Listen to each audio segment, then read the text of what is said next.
Welcome everybody to another gathering of IANS Down Under for our July speaker session. We have with us today the wonderful Kim Parker, who comes from Gippsland in Victoria. And Kim has been part of our IANS community, our local IANS Down Under community for quite some time. She has story shared her incredible experiences. And so it's wonderful to be able to have someone local share more deeply their own journeyings and adventures into the non-ordinary realms. Personally, I have been long fascinated in what Kim has been sharing, particularly from the dream world. She is very versed and well-traveled in the dream spheres. And Kim also has been running the Death Cafe.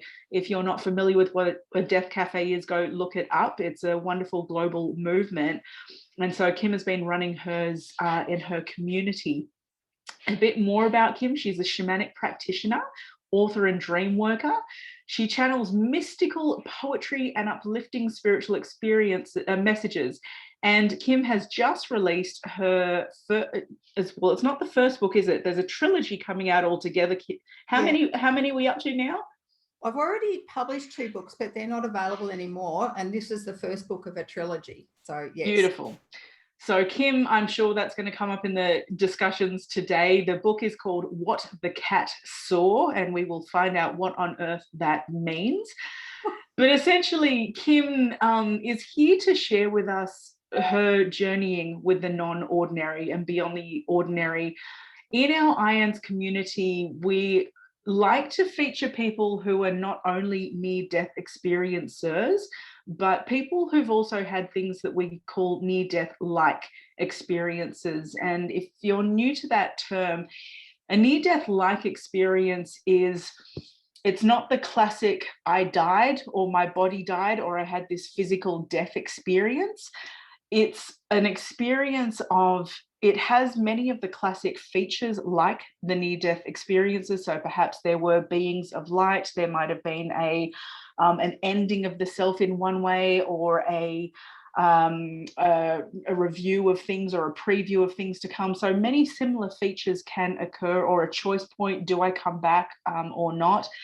But the physical body usually isn't in a state of perhaps clinically, near death in that way, or under physical duress. But they do come up, these near death-like experiences, in many different forms. They can come even through meditation or other intense practices, or even through the dream realm. So different people will bring forward different stories on how theirs has emerged, but this is one of the reasons why we have invited Kim to share today. So she'll be sharing that with us, a near-death-like experience through dream, as well as broadly sharing other non-ordinary experiences that she has had, and how those experiences have taught her that all the different contact modalities have a resonance in terms of positive spiritual outcomes over time. So welcome, Kim, and I shall hand it over to you. Thank you, Nicole. It was a lovely big introduction. Thank you. Right, well, to start off with, I consider myself to be a much better writer than I am a speaker. So bear with me. I hope I don't sort of muck up too much. And because I'm a better writer than a speaker, I have prepared a list to keep myself vaguely on track so I don't head off down too many rabbit holes. So I will occasionally be looking at my notes. Because it's IANS, I'm going to start with describing a dream that had a near-death-like experience for me. I thought that's the smart place to go. And so it would be a couple of years ago now. And in this dream, I was offered 3 doors that I could open. And one was the past, and I wasn't very interested. One was the present, and I figured I knew what was happening there. And one was the future. And I opened that 3rd door and walked through. And what was waiting for me was beautifully coloured, pastel coloured, luminescent almost hexagons, which just formed a solid mass, but you could see all these hexagons, and that's all that was there. And it was really soft and beautifully lit. It was just gorgeous. And I was thinking how lovely it was when I looked down at my hand, and realized that I was coming apart and turning into these hexagons. And I was slowly, my body was slowly just flying apart. And I've always been slightly mortified that there was one little piece that shot off almost with great relief to be away from me. I've often wondered what it was. But anyway, so yeah, at that moment, I got panicky because I actually literally thought, wow, in a moment, I'm going to be gone. There won't be a me, because all these pieces were just joining into this beautiful display of hexagons. And as soon as I thought that, as soon as I got scared, this lovely voice had said to me, no, no, no, don't worry, you're all right. The core pattern of you is always stored, and it can call back the rest whenever it needs to. And pretty much I woke up then. But what I took from that was that for that core pattern of me, the individual me, to be able to call back all the bits that made me look like this and sound like this and resonate like this with everybody, it had to remain conscious. And therefore, I was surviving what I knew was death. Like I had walked through the door into death, and it was a reassuring little scenario that unfolded for me, and really beautiful. It was a beautiful feeling. And I was very relieved to know that the core pattern of me just keeps on being. Although, you know, I had plenty of previous experiences of that actually being what happens, that consciousness is not confined to a brain. Dreams are a fascinating thing, and I really am going to devote a bit of time to dreams, because I think when we became a scientific, materialistic society, the thing we tossed out very much was our dream life, which is so sad. It's such a rich, vast storehouse of information in every area. And to have lost it as a society is just, it saddens me. I can actually get quite grumpy when I hear people say, oh, this fabulous dream I had, but I woke up and it was just a dream. I actually loathe that sentence, just a dream. Dreams are magic. They're celebrated in every culture, I would think. And they're such a fabulous part of life. I mean, I can remember sitting once at a netball thing with my children. Were playing games and I was the timekeeper. And this very straight lady who really wasn't into anything non-ordinary at all came and sat down with myself and one of the umpires, and she said, what do you two think about dreams? And the woman next to me said, oh, they're just dreams. They don't come true. And I sort of went, well, mine do. And the woman that had walked up and asked the question, she explained that she'd been having this repetitive dream of driving and something coming through her windscreen and just everything going white.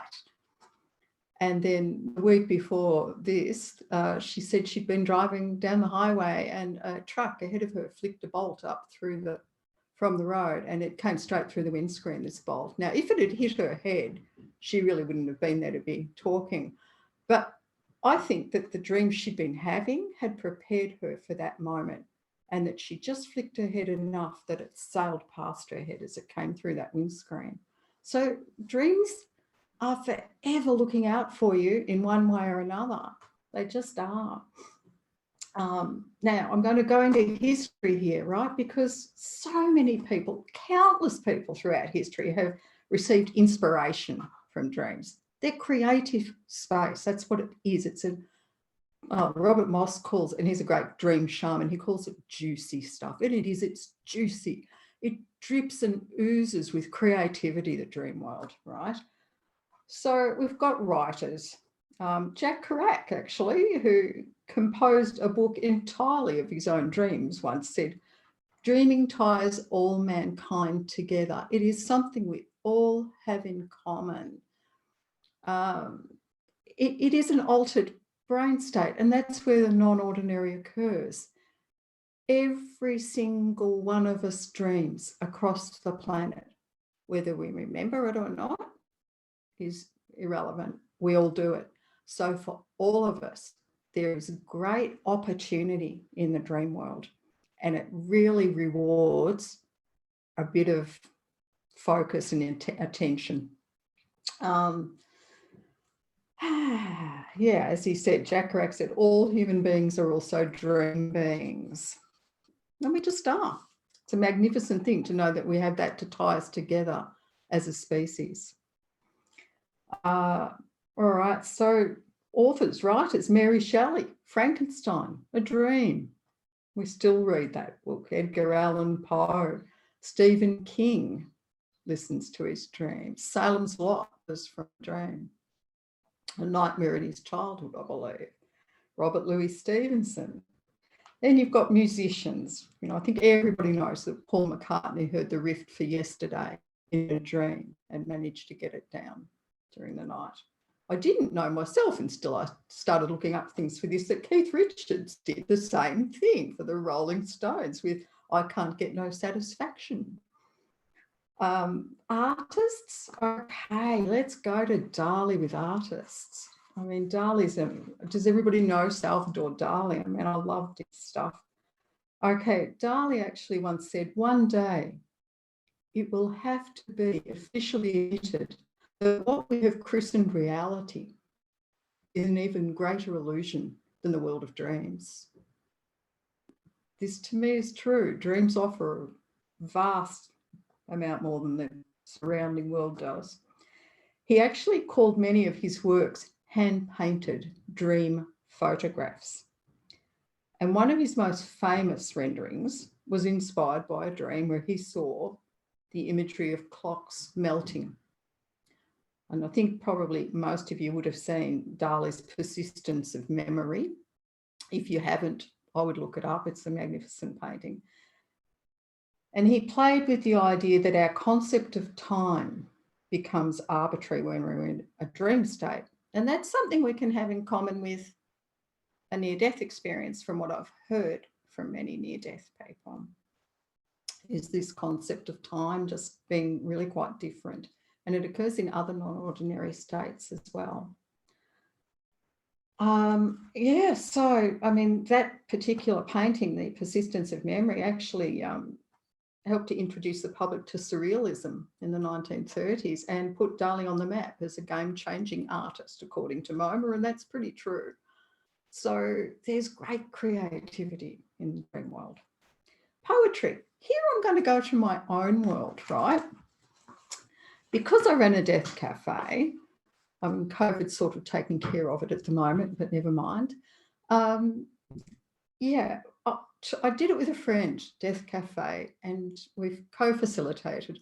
She knew everything there was to know about the material side of death, where to buy a shroud, how to get a cheap coffin, what are the best funerals, what. It just went on, whether you could be planted in your own property, everything that you wanted to know, she would either know or look it up. And of course, I'd had so many non-ordinary experiences that encompassed having dead people in my dreams, getting mediumistic communication in dreams, that it gave me an opening to talk to people who had had similar or who were concerned about the continuation of consciousness. So we really did enjoy that. And while we were doing that, I had several dreams on death poetry. I dreamt of this fabulous square book with jewels all over it, and it was a Chinese book on death poetry. And I'll read you the first. I remembered two, which is pretty good going from one dream to remember two. And that's it with dreams. You've got to be fast. You've got to write down the stuff you need. And when I say flower in this poem, it's not the flower from the garden, it's the flower you bake a cake with. Okay, so I'm going to read you two poems that I've had from a dream about death. Make death the flower of the mix, and all of life is enhanced. Fear loses its box of tricks, and you fly free within the sacred dance. Okay, so as a society, we've put death away into such a little corner, and we're so scared to talk about it that we don't realise how much it actually gifts us to have it as part of life, which is all it is, a transition. And the second one was death to mind us, death to bind us. Death in life's casket does enshrine us. Death is just another form of life, and that's what we've lost track of as a society. And this is just my casket for this short time. It's not who I am forever. I shall now have a look because I'll lose track if I don't at my notes. Oh yeah, I'd forgotten about that one. This is a poem when I had a dream about Rudyard Kipling, of all people, in 2018. And it's his poem on death that he gave me in a dream.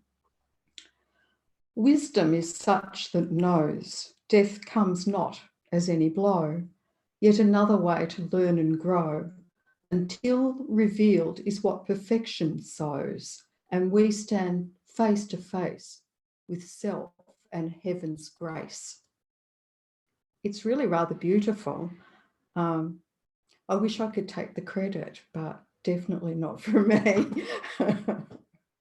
So there you go. Dreams have time and time again been the realm of solving daytime problems too, you know, as well as this magnificent creative banquet that they give to people. They can just solve a problem. And there's some really, really good stuff in scientific areas where dreams have solved many things. I think one of them was definitely the sewing machine needle. He couldn't work out how to thread the needle and where to put the hole, and he had a dream and put it all together in a dream, the guy who invented the industrial sewing machine. The theory of the constitution of molecules, the man who came up with that, actually, I think it was him who got a Nobel Prize, but he dreamt the bit that put it all together for him. And the periodic table of elements. The chap who did that, again, he could not get that to work for him, and he dreamt it. He saw it in a dream, and he only had to make one small alteration, and he had the periodic table of elements. There's another one. I've got a great book here. I'll just have a look because I thought, hey, you should mention this other one, and I've got 40 minutes, so why not? That would require reading glasses at this age, so hang on.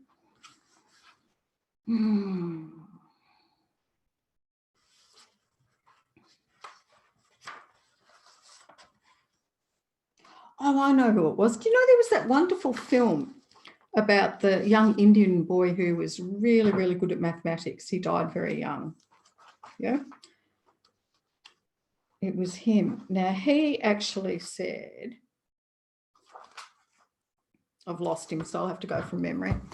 His mother had trouble getting pregnant, and she'd prayed to a particular Indian goddess and had him. And he said that his mathematical formula was given to him in dreams by the same goddess, which is fairly amazing stuff.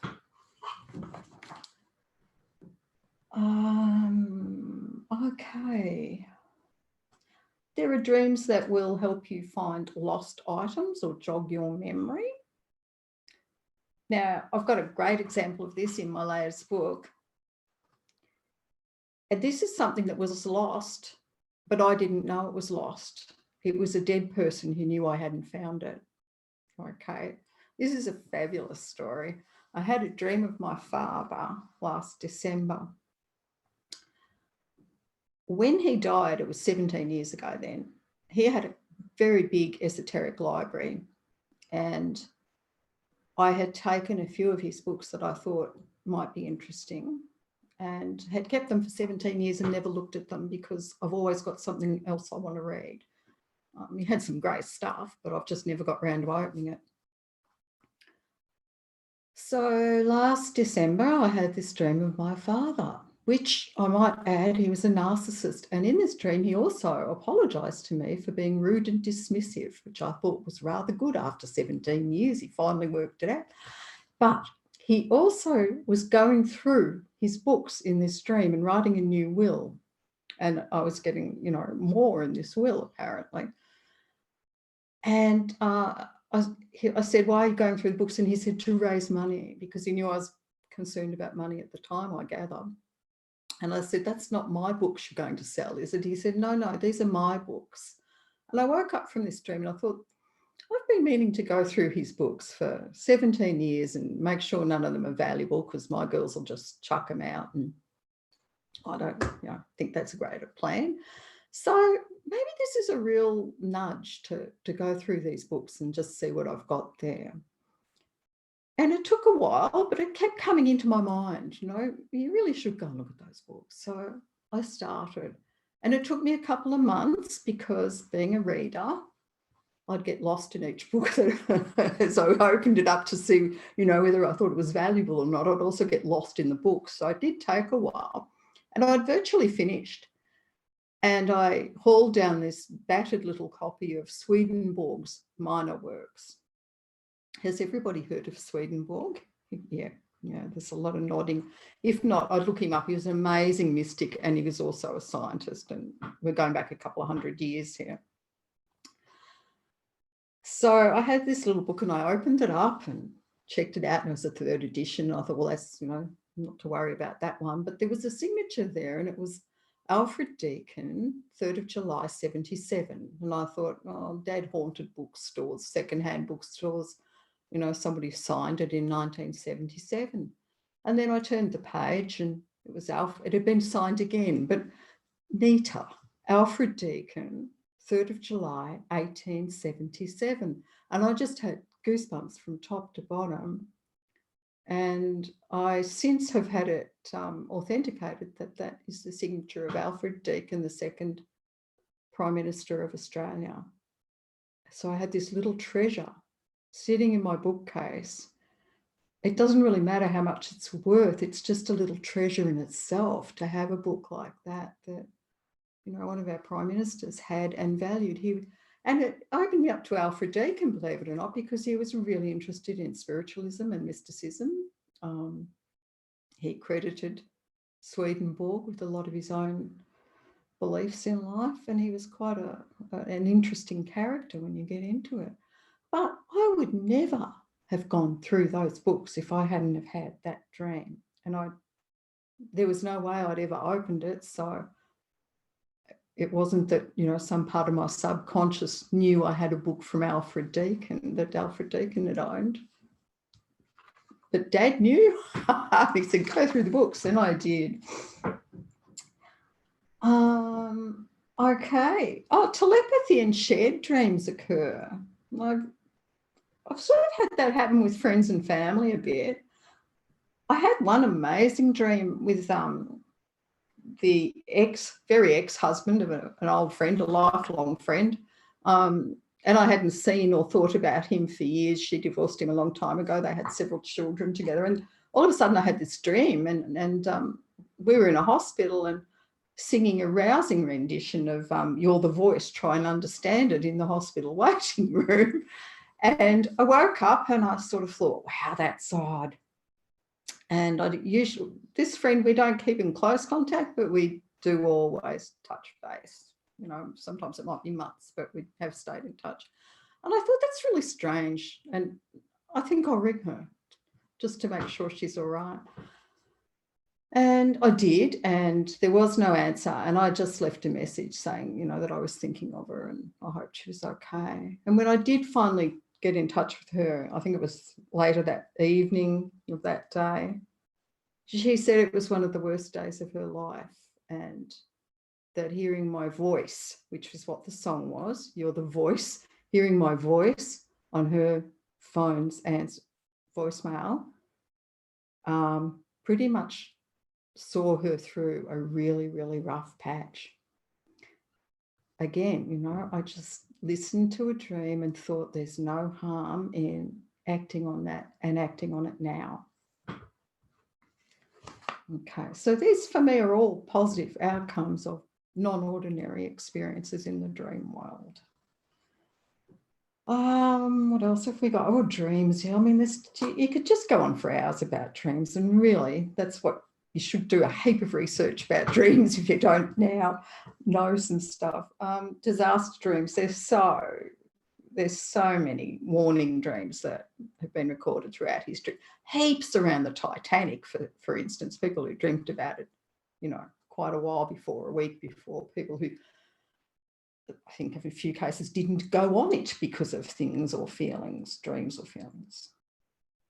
And then there's the, you know, goodbye dreams, when people or animals appear in dreams around the time they die.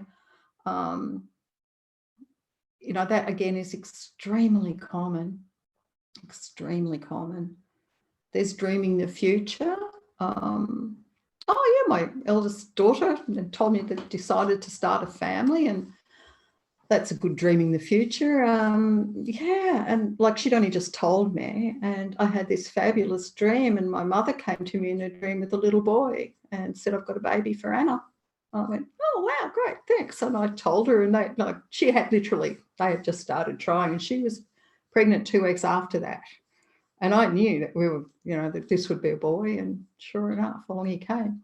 Interestingly enough, when he was here for about a year or so, I had a dream of my daughters. Both of them are adopted from South Korea.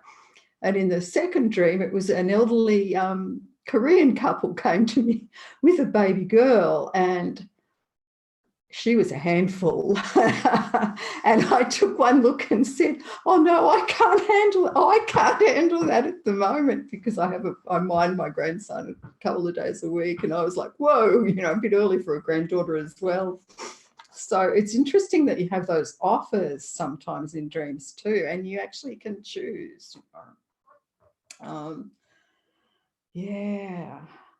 So, there's mediumship via dreams. I mean, gosh, I've certainly done a bit of that, and that there's a really good one of those in the book if you want to have a look, with a very dear shaman friend. And I probably should just outline it in case you don't want to look in a book, which is fine too. She was a close friend, and she was dying in her 50s of cancer. And we were communicating on Messenger a fair bit, because I was having chemotherapy for cancer at the same time as she was dying. And she's lived in another country. And she died, and I had this brilliant dream of her, and she was alive and healthy, and her hair was long and blonde again, and she was telling me where she was, nobody went without. There was no lack.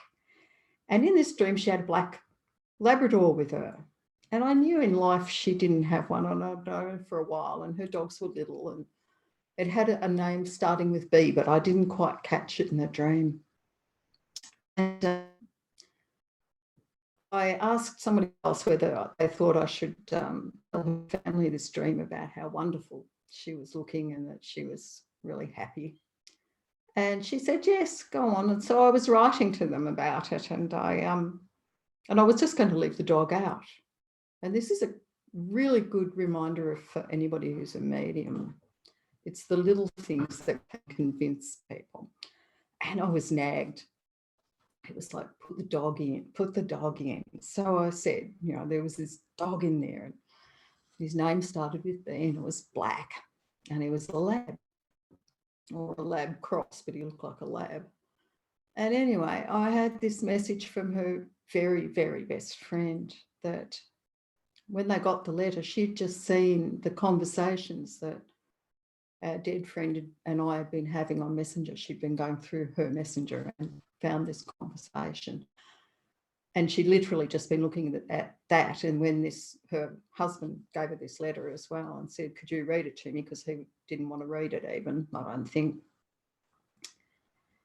And she said she got through, you know, she was a bit crying, and she said, and then I got to the bit about the dog, and she said that was it, I was howling.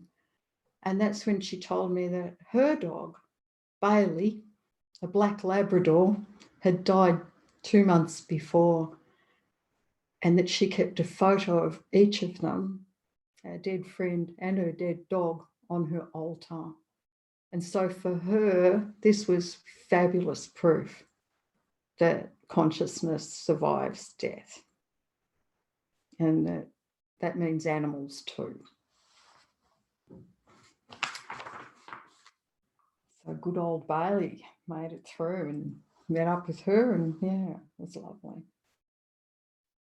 Okay, notably for myself, and I think for everybody, if they nearly everybody, if they really applied themselves to their dreams, and I guess I've been looking at dreams for a long time, if they really applied themselves, I get spiritual instruction in dreams as well. Really, I do. It can be short and sweet. I've got one up there at the moment that says, restore every human life from the idea to the ideal. That was in a dream. That was a card on a coffin. So again, it's around death. So that's why I thought I'd share that one with you. The idea, of course, being a pattern, and the ideal is, what's a good excellence or perfection, or just a universality. Is that a word? A concept that encompasses everything is the ideal, as long as it's a positive one. So human life needs to be restored. And what I found beautiful about that was it's a restoration, not something you're aiming for, but we already have. We just don't know it. Okay, and probably going to be enough on dreams. All right, that's enough on dreams. Shall I go on to a few other things, Nicole? You're muted. Sorry, I couldn't find how to unmute myself. Yeah, we have maybe about 5 more minutes, Kim, to go on with a few more bits. Then I need to speed up, don't I? Okay, all right. So all this interest in things non-ordinary and dreams, it was not where I started. I actually started off in my childhood. This might shock a few of you, but I, as a young girl around 11, managed to run smack bang into a reptilian alien in a paddock in broad daylight in the middle of the afternoon. And as I've always said, he was as horrified as me that I could see it. However, a few things happened then.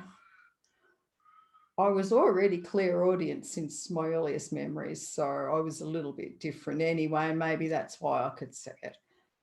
However, I think that my entire slant on what was possible in the world somehow expanded magnificently on that day when I look back.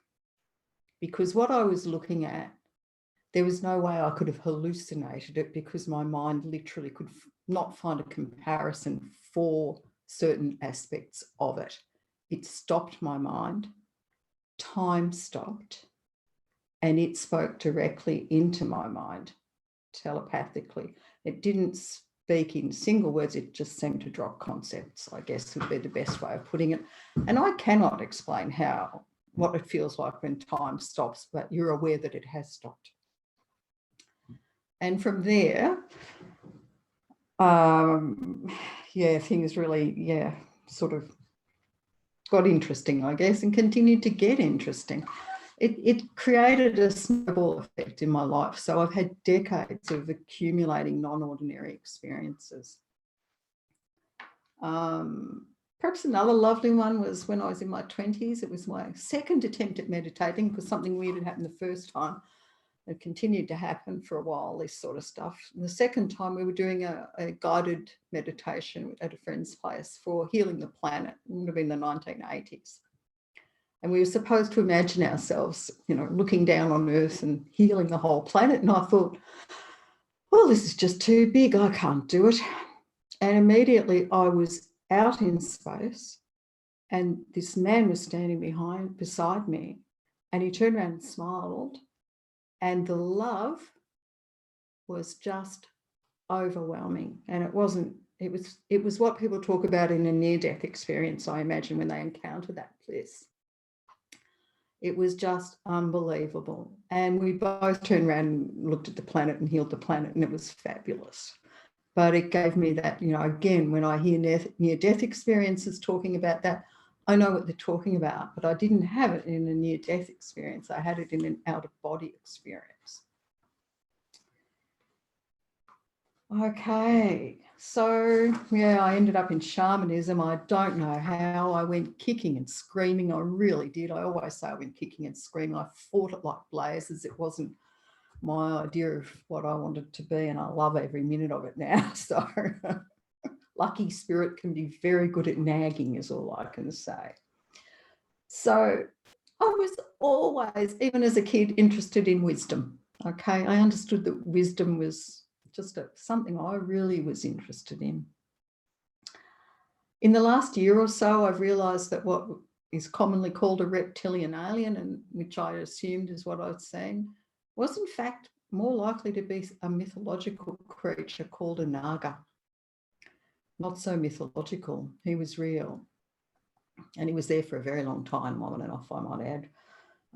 Yeah. And so nagas actually, for those of you who don't know, guard the treasure.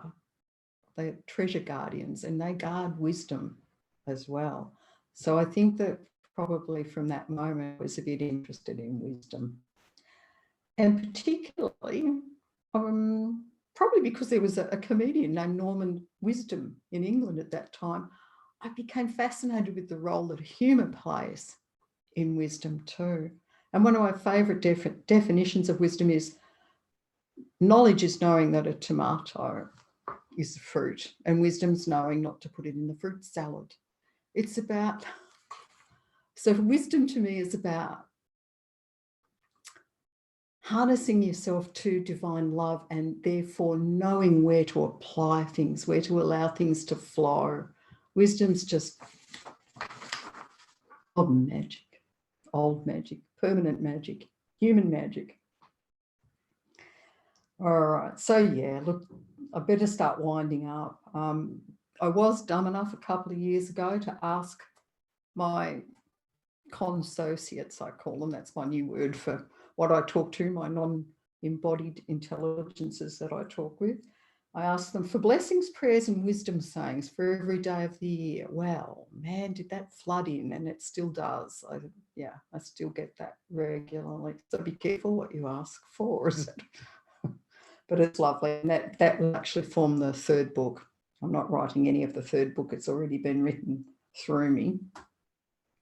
I think I really have learnt over decades of non-ordinary things that I've got this comprehension of the spiritual opportunities that are inherent in any sort of non-ordinary experience, probably even the ones that are supposed to be bad.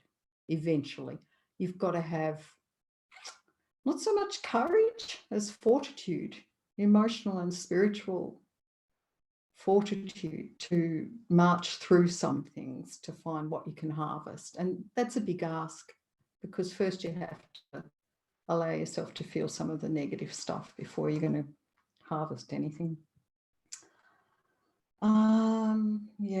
I really did in the end come across the oneness of life and the perfection that we actually are. Unfortunately, we seem to have a really unpleasant definition of perfection as being rather stagnant, and it's anything but. In fact, it cannot be stagnant. Perfection is always exploring and expanding and creating. And that's what we're here to do. And what we're really learning how to do is to be in this form and remember that divine perfection that we are. And that'll do for me for now. Well, Kim, that's a beautiful, beautiful note to wrap up on.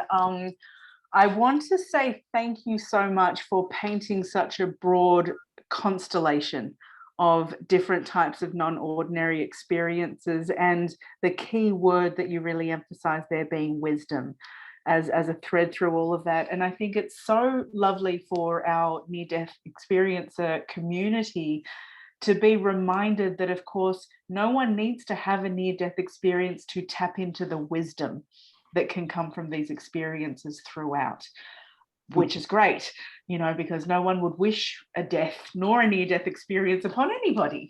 That would be an awful thing to have to go through. And yet, through sharing stories and experiences, we can understand what lies beneath all of that and can live through that. And in the same way, you are a wonderful example there of having lived a life of these non-ordinary experiences, not having had the classic near death, and yet here we are, we're having these same conversations.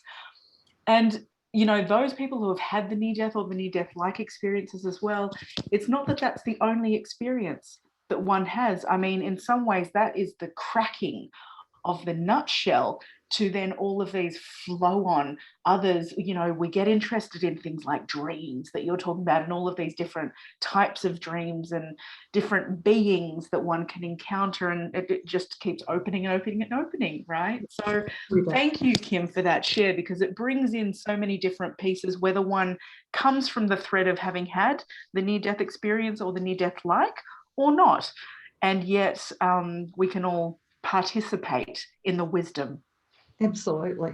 Thank you, Nicole. Yes, because what happens with that, whatever that experience is, that sort of punches you a bit in your, what do they call that, your boggle point, it's cracked open a belief. It's we think our beliefs are real or true, but really they're just constructs of how things go. And when you start to crack them open and drop them, all sorts of stuff happens. Yeah, Indeed, it does. As one guide said to me, the less you believe, the more you'll experience. I feel like having this noteboard of little wisdom drops, Kim, from so many of the sayings that you've said. They're beautiful. Book three. Okay, we'll hold on for book 3. Still have another 2 to get through first. Yeah. Wonderful. So we're going to open it up soon to our community sharing. Before we do, in addition to the thank you, Kim, I also just want to revisit that first experience that you shared there of within the dream state, having a near-death-like experience of the pieces, the geometric pieces, was it, that you saw, and then they broke apart, and that sense of self broke. Yeah. Hexagons. It was hexagons. Mm-hmm. And where was that in the tapestry of all these life experiences, Kim, when that one popped in? Quite a fair way down. Like, it's not that long ago. So I'd already had a lot of things. So yeah, a few years ago now, Nicole. Yeah. But it wasn't one of the major ones. It was more to do, I think, around with realising that we needed to talk about death, that consciousness didn't end with death. I mean, I've lived in haunted houses, I've talked to dead people, seen dead people. Yeah, so, I mean, I knew that. I think the resonance with near-death things too for me was the bliss, which I'd felt early in life, you know, that love, that incredible love. I'd had an incredible experience of oneness at one stage where the whole world just glittered for a whole day. It was magnificent. And the way time had stopped when I met what I think was a Naga. And that seemed to be a thread, a lot of the near-death things. So it resonated more than going into the alien UFO channel, which you can get stuck in. What planet do they come from and what ship do they use? And to me, that's immaterial. It's really about what is this all doing for me as a spiritual being? What wisdom can I harvest here from this? Beautiful. And key messages of, you know, consciousness continuing and proof and evidence. Isn't it lovely when these experiences come where it's clear evidence of the continuation of consciousness that can also be validated and verified by others who have shared within this experience? And you mentioned a few of those examples. Marvelous. Those ones we share, that really, it's wonderful stuff, isn't it? The ones where it's validated. Beautiful. So for those who are watching the recording, we are including the links to Kim's newest book, What the Cat Saw, below, and how you can reach Kim. And for those of us that carry on live, we're going to cut the recording so that we can have our community conversation. Kim, any last words for the recorded message that you might want to share? You've put in the link, haven't you, to the website, and I've started putting blogs up there. So there's free stuff there as well. I just continue to blog. I'm not going to do any more of my personal stories in books than the ones that are coming. Yeah. Awesome. Thank you, Kim.